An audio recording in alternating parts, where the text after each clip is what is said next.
আসসালামু আলাইকুম। আমন্ত্রণ এমএস বাংলা নিউজে। সুপ্রিয় দর্শক, সারা দেশে আরও 209 জনকে আটক করল র্যাব। কোটা সংস্কার আন্দোলন চলাকালে সহিংসতার ঘটনায় জড়িতদের আটকে চলছে সাঁড়াশি অভিযান। এরই ধারাবাহিকতায় সারা দেশে 290 জনকে আটক করেছে র্যাব। আজ শনিবার র্যাব সদর দপ্তরের উইংয়ের সিনিয়র সহকারী পরিচালক আনম ইমরান খাঁ এ তথ্য জানান।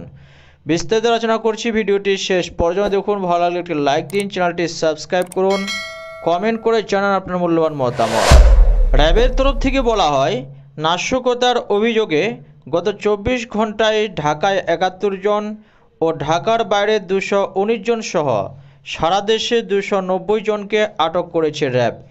এর আগে সাধারণ শিক্ষার্থীদের আন্দোলনকে হাতিয়ার হিসেবে ব্যবহার করে বিটিভি ভবন, মেট্রো রেল, এলিভেটেড এক্সপ্রেসওয়ে সহ রাষ্ট্রীয় গুরুত্বপূর্ণ স্থাপনা এবং ঢাকা সহ দেশের বিভিন্ন স্থানে সহিংসতা ও নাশকতার ঘটনা ঘটে।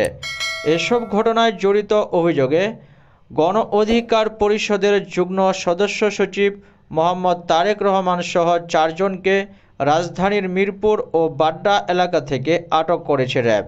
তারা হলেন গণ অধিকার পরিষদের যুগ্ম সদস্য সচিব মোহাম্মদ তারেক রহমান ও তার সহযোগী মোহাম্মদ সজল মিয়া, আল ফয়সাল রকি ও মোহাম্মদ আরিফুল ইসলাম।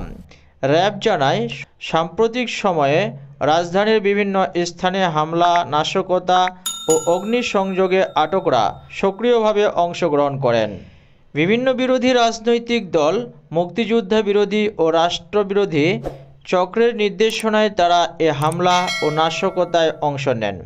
আটককৃতরা মূলত তারেকের নির্দেশনা ও নেতৃত্বে রাজধানীর বিটিভি ভবন, মেট্রো রেলের কাজীপাড়া ও মিরপুর 10 নম্বর স্টেশন সহ রামপুরা, বাড্ডা, মিরপুরে বিভিন্ন স্থানে নাশকতা ও অগ্নিসংযোগ করে দেশে ও দেশের বাইরের বিভিন্ন রাষ্ট্রবিরোধী কুচক্রী মহলের সঙ্গে তারেক নিয়মিত যোগাযোগ রাখতেন।